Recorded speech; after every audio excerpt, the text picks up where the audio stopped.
Welcome मेरे प्यारे बच्चों। अभी हमारा चल रहा है इनहेरिटेंस एंड जेनेटिक्स। इसी में नेक्स्ट हमारा अभी टॉपिक जो है it is the chromosomal theory of inheritance. अभी हमने अभी तक जितना भी देखा, अब इन सभी से हम थोड़ा सा आगे बढ़ते हैं। अब देखते हैं क्रोमोसोमल थियोरी ऑफ इनहेरिटेंस। अभी तक जितना भी हमने स्टडी किया उसमें हमें कुछ क्रोमोसोम के बारे में पता नहीं था कि ये सब क्या हो रहा है, बस एक हम फिनोटाइप जीनोटाइप को कंसिडर करके कुछ स्टडी कर रहे थे। बट एक्चुअल क्रोमोसोम क्या होते हैं, ठीक है, एक्चुअल क्रोमोसोम में ये सब काम कैसे हो रहा है, कैसे हमारे एक्सप्रेशन आगे बढ़ रहे हैं, कैसे एक्सप्रेशन में सिग्रीगेशन हो रहा है, प्यूरिटी कैसे है, ब्ला ब्ला ब्ला, ये सब जो point two point important things है ये हम आगे पढ़ने वाले हैं क्रोमोसोमल थियोरी ऑफ इनहेरिटेंस में। आइए पढ़ते हैं ना। अभी देखिए, अभी तक हमने जितना भी देखा था इनिशियल में मेंडल के एक्सपेरिमेंट के बारे में, हमने उसमें यही देखा था कि जो मेंडल साहब ने हमारे इतना सब इन्वेंशन वगैरह किया था, इतना स्टडी किया, एक्सपेरिमेंट किया, उसको मेथडोलॉजिकली और मैथमेटिकली उसको अच्छे से मेंटेन किया उन्होंने डाटा। बट अनफॉर्चुनेटली उस वक्त क्या था, हमारे वर्ल्ड में जेनेटिक्स के बारे में इतनी नॉलेज किसी के पास नहीं थी, कुछ आइडिया नहीं था। एंड सबसे इम्पॉर्टेंट थिंग ये थी कि उस टाइम पे माइक्रोस्कोप तक डेवलप नहीं हुआ था। ओके, माइक्रोस्कोप का भी डेवलपमेंट नहीं था, देन मियोसिस माइटोसिस भी नहीं था। ये सब जो भी कंसेप्ट थी ये कुछ भी डेवलप नहीं हुई थी जब तक हमारे मेंडल जी ने एक्सपेरिमेंट्स किए थे। 1866 की बात कर रही हूँ मैं। उसके बाद में अब क्या होता है, कुछ दिनों के बाद फिर हमने देखा था इन 1900 कुछ साइंटिस्ट आए थे, फिर उन्होंने वापस से रीस्टडी किया था जो जेनेटिक्स के लॉज हमारे मेंडल जी ने रखे थे उसको। और फिर उसके बाद में दुनिया वालों को पता चला कि अरे ये जेनेटिक्स में जो इतना काम कर चुके हैं हमारे मेंडल भाई साहब, ये कितने जीनियस हैं। उसके बाद में फिर अब ये दौर आया जब माइक्रोस्कोप का डेवलपमेंट हो चुका था, एक नई नई टेक्नोलॉजी डेवलप होती जा रही थी। ठीक है, ये बात है 1903 की। ओके, 1903 में अभी क्या हो रहा था, हमारा माइक्रोस्कोपिकली डेवलपमेंट हुआ था, मियोसिस माइटोसिस के बारे में पता चल गया था। अभी देखिए क्या होता है, अभी यहाँ पे होता है कि वॉल्टर सुटॉन एंड इन्हीं के बोवरी नाम के एक साइंटिस्ट थे, ये दोनों ने क्या किया, एक साथ साथ में कुछ एक्सपेरिमेंट किया। ठीक है, और इन्होंने यही स्टडी किया था जेनेटिक्स के बारे में यूजिंग माइक्रोस्कोप। अभी देखिए उन्होंने क्या किया था, he studied parallel behaviour of Mendel's factor that is gene behaviour of chromosome at the time of meiosis. ये जो जीन्स थे या फिर जो फैक्टर थे, ठीक है, फैक्टर को ही क्या कहा जाता है, जीन।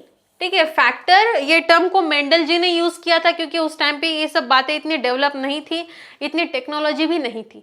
अभी फैक्टर के बारे में बताया था हमें मेंडल ने, जिसको आज हम जीन ये वर्ड से जानते हैं। जीन यानी वो घिसने वाला जीन है क्या, ये नहीं, ये जीन जो जेनेटिक्स में का जीन है। ठीक है, and behaviour of chromosome at the time of meiosis. Meiosis होते समय क्रोमोसोम्स का बिहेवियर कैसे होता है, ठीक है, इसको स्टडी किया था हमारे सुटॉन एंड बोवरी ने इन 1903।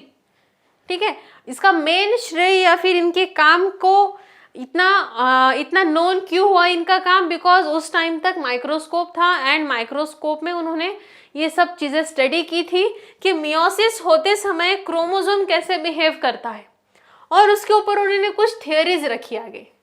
अभी देखिए क्रोमोसोमल थियोरी ऑफ इनहेरिटेंस जिसको रखा गया है सुटॉन एंड बोवरी, ये दो वो जीनियस लोग थे जिन्होंने ये दोनों इस थ्योरी को प्रपोज किया था। ठीक है, now this theory identifies chromosome as the carrier of genetic material. इस थ्योरी के अकॉर्डिंग क्या है, जेनेटिक मटेरियल को कैरी करने का जो मेन काम है वो कौन कर रहा है बच्चों, वो कर रहा है क्रोमोसोम। ठीक है, अब देखिए बोवरी एंड सुटॉन, अब ये जो दो महाशय है, एक्चुअली इनके फोटोज थोड़े आगे पीछे है। ये भाई साहब जो है हमारे, ये है हमारे सेकंड दैट इज बोवरी, और ये जो है ये है सुटॉन। अब ये दोनों ने रखा था क्रोमोसोमल थ्योरी ऑफ इनहेरिटेंस, और इस थ्योरी में उन्होंने ये कहा था कि हमारा जो कुछ भी जेनेटिक मटेरियल है, ये जेनेटिक मटेरियल को कैरी करने का काम कौन करता है, ये करते हैं क्रोमोसोम। ओके, क्रोमोसोम ही ये काम करते हैं, कौन सा काम? To carry our genetic material. And उसी थ्योरी को उन्होंने क्या कहा था? Chromosomal theory of inheritance. ठीक है, अब जहां पर भी जेनेटिक मटेरियल को कैरी करने की बात आती है, इसका मतलब क्या होता है? इसका मतलब होता है इनहेरिटेंस। ठीक है, इनहेरिटेंस। अभी देखिए, दिस थियरी स्टेट्स, अभी इस थ्योरी के अकॉर्डिंग क्या हुआ है? That chromosome are present in pair in the somatic cells. ठीक है, जो भी हमारे सोमैटिक सेल्स होते हैं, उन सेल्स में क्रोमोसोम प्रेजेंट होते हैं इन पेयर्स। ठीक है, ये देखिए पेयर्स, पेयर यानी ये दो लोग साथ साथ है। ठीक है, ये है पेयर। ठीक है, so according to their theory, उनके थ्योरी के अकॉर्डिंग क्या है कि जो भी हमारे क्रोमोसोम से ये हमेशा पेयर में प्रेजेंट होगी, यानी वो हमेशा ट्वाइस होगी, कपल होगी, ये सिंगल नहीं होने वाले। देखिए क्रोमोसोम भी कपल्स है। नाउ जब भी गैमेट फॉर्मेशन होने वाला है, उस वक्त क्या होता है? इस क्रोमोसोम के पेयर में से सिग्रीगेशन होता है इंडिपेंडेंटली। और ये कब होता है? During meiosis. अभी देखिए, हमने स्टार्टिंग में ही देखा था कि इस थ्योरी को उन्होंने कैसे प्रपोज किया था। उन्होंने मियोसिस के कंडीशन में क्रोमोसोम कैसे बिहेव करते हैं, इसको स्टडी किया था। ठीक है, सो उन्होंने फर्स्ट स्टेटमेंट क्या दी है उनके प्रिंसिपल के बारे में? फर्स्ट ये है कि जो भी हमारे क्रोमोसोम है वो हमेशा पेयर में प्रेजेंट होते हैं, यानी वो दो दो लोग होते हैं, वो सिंगल नहीं होते। सेकेंड वाला पार्ट ये है कि जब भी गैमेट फॉर्मेशन होना होता है, उस वक्त इन क्रोमोसोम के पेयर में से सिग्रीगेशन होता है इंडिपेंडेंटली, यानी ये जो दो है एक साथ साथ, इनमें से ये दोनों भी इंडिपेंडेंटली सिग्रीगेट हो जाते हैं। ये वाला इधर चला गया, ये वाला इधर चला गया। ठीक है, जो कि लॉ ऑफ सिग्रीगेशन में हमने देखा था। सेम वही उन्होंने कहा कि जब भी मियोसिस होता है, मियोसिस के टाइम क्रोमोसोम में जो पेयर में प्रेजेंट होते हैं वो अपने अपने से अलग अलग चले जाते हैं और सेपरेटली और इंडिपेंडेंटली सेग्रीगेट हो जाते हैं। उसके बाद में इसी के कारण क्या होता है कि जब भी गैमेट प्रोड्यूस होते हैं, वो गैमेट में सिर्फ कोई एक ही क्रोमोसोम होता है। ठीक है, जो भी गैमेट रहेंगे हमारे, गैमेट में क्रोमोसोम में से कोई भी एक ही क्रोमोसोम रहेगा। जो पेयर ऑफ क्रोमोसोम थी, यानी यहाँ पे देखिए, यहाँ पे जो दो दो क्रोमोसोम है, इन दोनों क्रोमोसोम में से कोई एक क्रोमोसोम ही होगा in one gamete. So gamete में हमेशा क्रोमोसोम सिंगल रूप में ही प्रोड्यूस, मतलब सिंगल रूप में ही रहेंगे, वहां पे वो लोग डबल डबल नहीं होने वाले। सो ये था हमारा थियरी के स्टेटमेंट्स। अभी देखिए, क्रोमोसोम्स अभी कहाँ कहाँ होते हैं? जो न्यूक्लियस होता है गैमेट का, उसी के अंदर रहते हैं हमारे क्रोमोसोम। एंड इन्हीं में क्या होता है? हमारा हेरिडेटरी ट्रेट्स होता है। ठीक है, हेरिडेटरी ट्रेट्स कहाँ पे है? हमारे क्रोमोसोम में। और ये क्रोमोसोम कहाँ है? गैमेट्स में। बट गैमेट में कहाँ है? न्यूक्लियस में। ठीक है, गैमेट्स का जो भी न्यूक्लियस वाला पोर्शन होता है, उस न्यूक्लियस में हमारे क्रोमोसोम प्रोड्यूस होते हैं, या फिर क्रोमोसोम वहां पर ही रहते हैं। एंड ये जो क्रोमोसोम होते हैं हमारे, ये किस चीज के लिए रिस्पॉन्सिबल होते हैं? Chromosome are always responsible to carry all the hereditary trait. ठीक है, जितने भी हेरिडिटी की ट्रेट्स है, उन सभी ट्रेट्स को कैरी करने का काम किसका होता है? ये होता है हमारे क्रोमोसोम का। देन अभी देखिए, मेल एंड फीमेल गैमेट्स। ठीक है, अभी मेल एंड फीमेल गैमेट्स कौन कौन से होते हैं? मेल गैमेट को कहा जाता है स्पर्म एंड फीमेल गैमेट को कहा जाता है एग्स। अब ये दोनों भी जो है, ये सब अपना अपना हेरिडेटरी ट्रेट को कैरी करते हैं। ठीक है, ये दोनों भी गैमेट्स, ओके, ये दोनों क्या है? स्पर्म एंड एग, ये अपने अपने गैमेट होते हैं। स्पर्म होते हैं मेल में, एंड फीमेल्स में होते हैं एग्स। ठीक है, अब ये दोनों भी जो सेल्स होते हैं, जेनेटिक सेल्स, या फिर इसी को गैमेट कहा जाता है, और ये दोनों भी क्या करते हैं? अपने अपने जेनेटिक मटेरियल को कैरी करते हैं। अभी देखिए, अभी हैप्लॉइड और डिप्लॉइड, ये दो वर्ड आपको आगे आगे आने ही वाले हैं। हैप्लॉइड का मतलब क्या होता है? जिसमें कोई वन या फिर कोई एक ही सेल, कोई एक ही गैमेट है। ठीक है, एंड डिप्लॉइड का मतलब होता है 2। अभी देखिए, हम यहाँ पे हमारा ह्यूमन बीइंग का ही एग्जाम्पल ले रहे हैं। मेल यानी स्पर्म सेल, फीमेल यानी एग सेल। इन दोनों में भी अपना अपना जेनेटिक मटेरियल या फिर जो भी हेरिडेटरी वाले ट्रेट होते हैं वो प्रोड्यूस मतलब पहले से ही होते हैं और वो इसी को आगे कैरी करते हैं। अभी आगे देखिए क्या होता है। अभी जब फ्यूजन होता है हैप्लॉइड्स का, हैप्लॉइड यानी क्या, सिंगल वाला, ओके, ओनली वन। जब दो हैप्लॉइड को मिला रहे हैं हम, ओके, टू हैप्लॉइड्स, अभी देखिए एक हैप्लॉइड इधर से आया, एक हैप्लॉइड इधर से आया, 1 + 1 क्या हो गए, 2। सो सेम वहां पे भी होता है कि जब दो हैप्लॉइड गैमेट का फ्यूजन होता है। सो अभी देखिए जैसे कि अभी हैप्लॉइड में देख रहे हैं हम, एक है मेल गैमेट एंड अनदर होता है फीमेल गैमेट। अब जब ये दो हैप्लॉइड एक साथ आ रहे हैं फिर वो दोनों मिलके क्या प्रोड्यूस करेंगे, ये प्रोड्यूस करते हैं डिप्लॉइड को, ओके। ये क्या प्रोड्यूस करने वाले हैं, डिप्लॉइड को। And diploid number of chromosome of the species, ठीक है, क्रोमोसोम। अभी देखिए इसको अच्छे से समझ लीजिए आप, काफी इजी टॉपिक है, आप इसमें कंफ्यूज मत होइए, ओके। देखिए न्यूक्लियस में क्या होता है, अभी फर्स्ट ऑफ ऑल गैमेट में एक न्यूक्लियस का पार्ट होता है, न्यूक्लियस यानी जो सेंटर वाला पार्ट होता है, उस न्यूक्लियस में है हमारे क्रोमोसोम, और क्रोमोसोम कैरी करते हैं हमारे हेरिडिटी को one generation to another generation. अभी आगे बढ़ते हैं, हम एक ह्यूमन का ही एग्जांपल लेंगे, ठीक है। अभी जब मेल की बात आती है यानी आदमी, ठीक है, मेल एंड फीमेल गैमेट्स जिसका रिस्पेक्टिव नाम क्या है, sperm and eggs. Sperm for male and female के लिए होता है एग्स, ठीक है। अब ये दोनों भी जो सेल्स है ये कैरी करते हैं अपना अपना हेरिडिटरी ट्रेट। अब ये हेरिडिटरी ट्रेट्स को कैरी करते हैं और जब सेग्रीगेशन होता है, जैसे हमने अभी तक देखा सेग्रीगेशन होते टाइम अगर कैपिटल टी है देन सेग्रीगेशन होने के बाद ये कैपिटल टी में से ये वाला टी अलग हो जाता है और दूसरे वाला टी अलग हो जाता है, यानी दोनों अलग अलग हो गए। सो सेम होता है यहाँ पर भी, यहाँ पे जेनेटिक मटेरियल डिप्लॉयड में यानी पेयर में प्रेजेंट है, क्रोमोसोम पेयर में प्रेजेंट है, बट जब ये दोनों आगे बढ़ते हैं उस पेयर में से एक अलग चले जाता है और दूसरा अलग चले जाता है इंडिपेंडेंटली। अभी देखिए स्पर्म में से एक क्रोमोसोम आ गया और एक क्रोमोसोम आ गया एग्स में से, ठीक है, 1 + 1 हो गए 2। सो ये हैप्लॉइड, ठीक है, जब भी सिग्रीगेशन होता है सो क्रोमोसोम सिंगल ही आगे बढ़ते हैं, इसी को कहा जाता है हैप्लॉइड।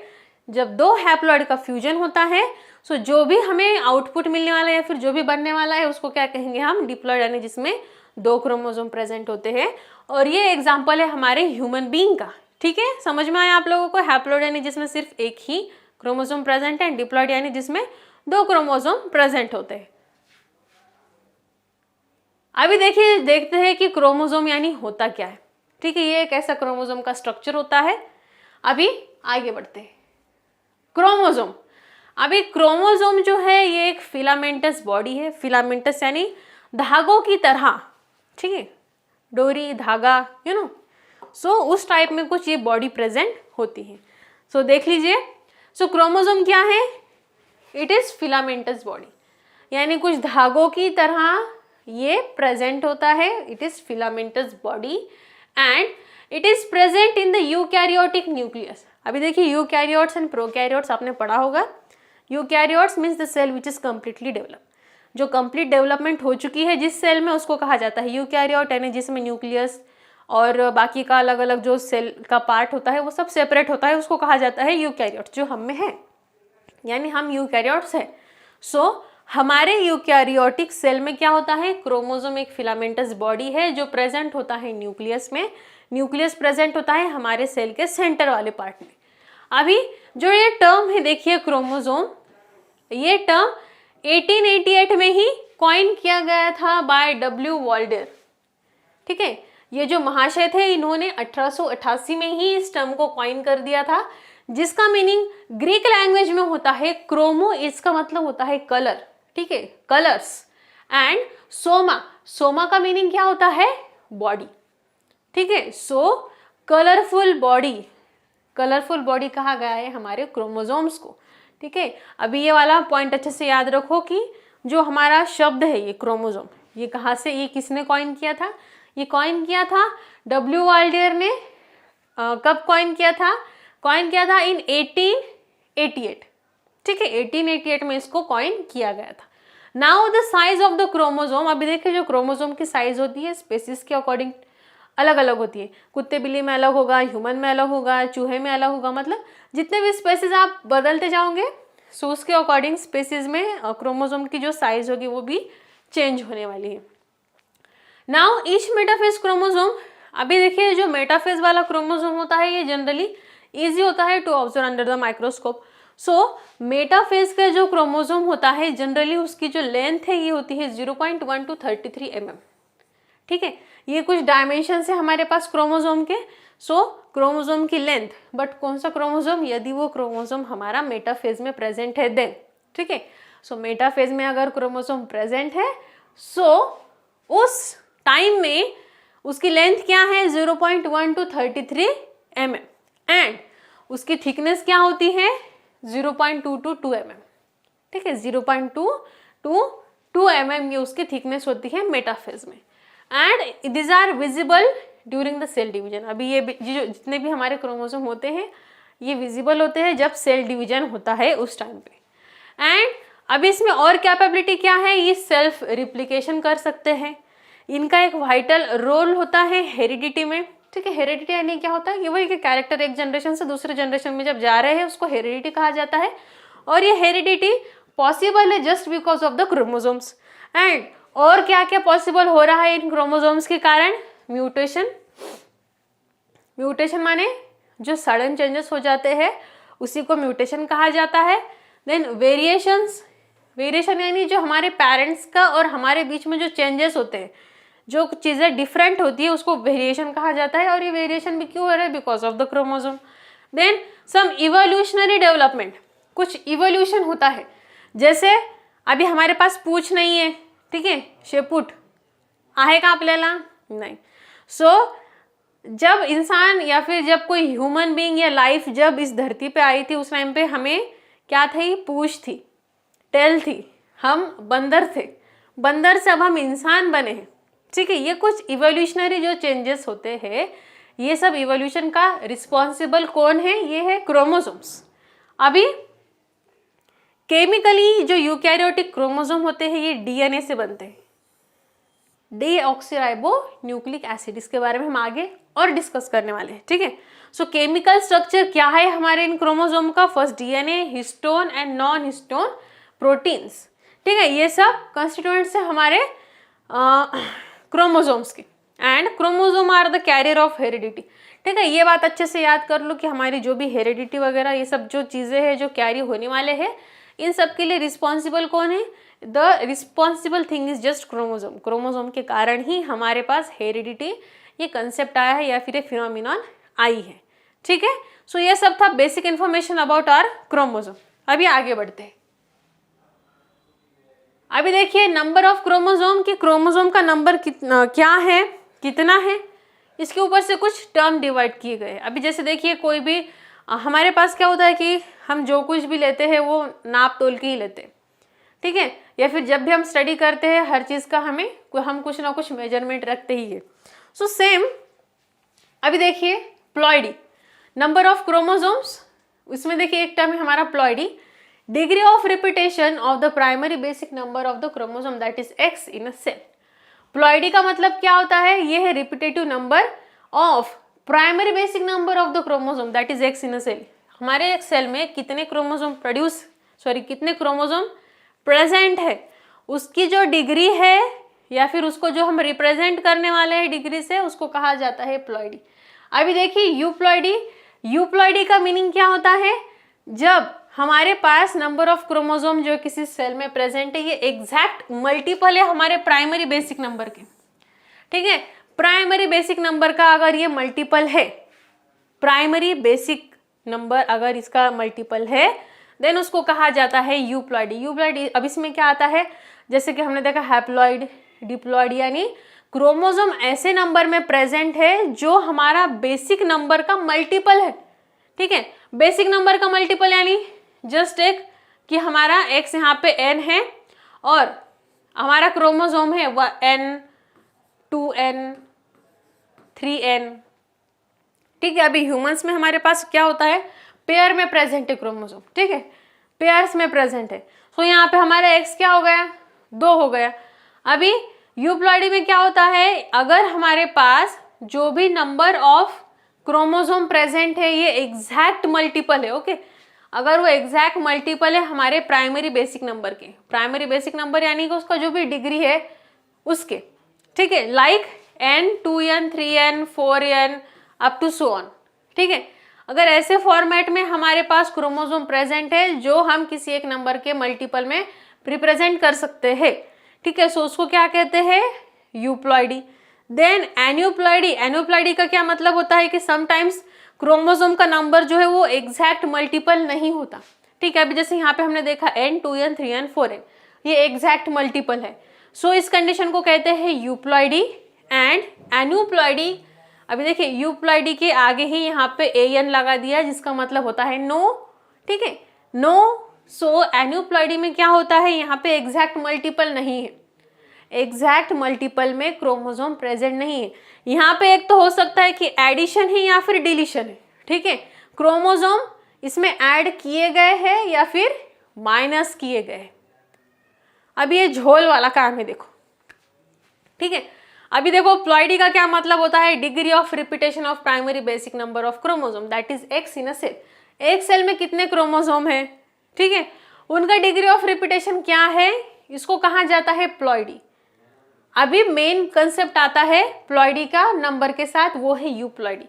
यूप्लॉइडी में क्या है, हमारा जो भी बेसिक नंबर है उस बेसिक नंबर अगर वो बेसिक नंबर के साथ मल्टीपल है, एग्जैक्ट मल्टीपल, जैसे 2 × 2 4 हो गया, 2 × 8 हो गया, कितना होगा 2 × 16, हाँ। सो ये जो हमारा एग्जैक्ट मल्टीपल अगर आ रहा है सो उसको कहा जाता है यूप्लॉइडी, ठीक है। और अगर हमारे पास एग्जैक्ट मल्टीपल नहीं आ रहा, ठीक है, फिर उसको क्या कहेंगे हम, एन्यूप्लॉइडी। अब एन्यूप्लॉइडी में 2 केसेस है, एक तो हो सकता है कि यहाँ पे क्रोमोसोम ऐड हुआ है, या फिर हो सकता है कि इसमें क्रोमोसोम माइनस हुआ है, या फिर इसी को कहा गया है कि deletion. So addition and deletion ये यहाँ पे 2 अलग अलग कंसेप्ट है, ठीक है। सो ये सब था हमारा नंबर ऑफ क्रोमोसोम के बारे में, हमने 3 कंसेप्ट देखा, ploidy, euploidy and aneuploidy. Ploidy में बेसिक नंबर आता है, एन्यूप्लॉइडी में आता है अगर वो नंबर के साथ एग्जैक्ट मल्टीपल है, एंड एन्यूप्लॉइडी यूप्लॉइडी में आता है कि वो एग्जैक्ट नंबर के साथ मल्टीपल है, और एन्यूप्लॉइडी में ये आता है कि वो नंबर के साथ मल्टीपल नहीं है एग्जैक्टली, वहाँ पे कुछ एडिशन या फिर कुछ डिलीशन है। चलते हैं आगे, दिख रहा है लोगों को, बच्चों कुछ दिख रहा है क्या आप लोगों को? Yes, okay. अभी देखिए प्लॉइडी यानी नंबर ऑफ क्रोमोसोम को लेकर ये एक है फ्लो चार्ट, ठीक है, प्लॉइडी।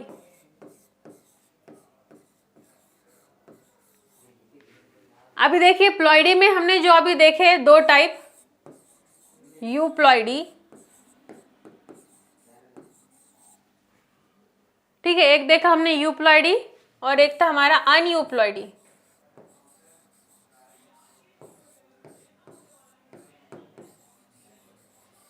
अनयूप्लॉइडी।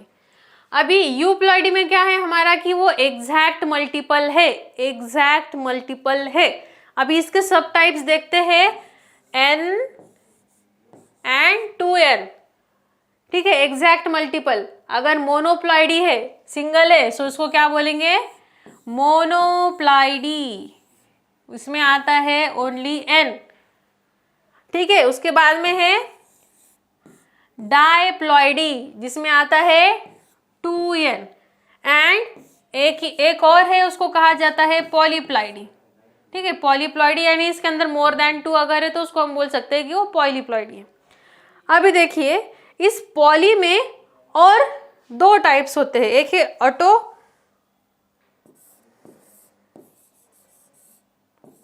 ऑटो पॉलीप्लॉइडी और एक है एलो। अभी ठीक है, ये आपको इतना है नहीं इसमें इम्पोर्टेंट, बट फिर भी है तो देख लेते हैं। एंड अभी देखिए इंटरेस्टिंग पार्ट है हमारा एन्यूप्लॉइडी। अब एन्यूप्लॉइडी में हमने क्या देखा था, यहाँ एग्जैक्ट मल्टीपल नहीं है, ओके, एग्जैक्ट मल्टीपल नहीं है। यहाँ पे हो सकता है एक तो है एडिशन या तो फिर है डिलीशन, प्लस और माइनस। अभी देखिए इसमें एक है हाइपोप्लॉइडी, हाइपोप्लॉइडी, हाइपो का मतलब कम, एंड इसके अपोजिट में सेकंड है हाइपर। हाइपर का क्या मतलब होता है? प्लस। तो अभी देख लीजिए हाइपोप्लॉइडी एंड हाइपरप्लॉइडी। अभी हाइपो में क्या हो रहा है? मोनोजोमी।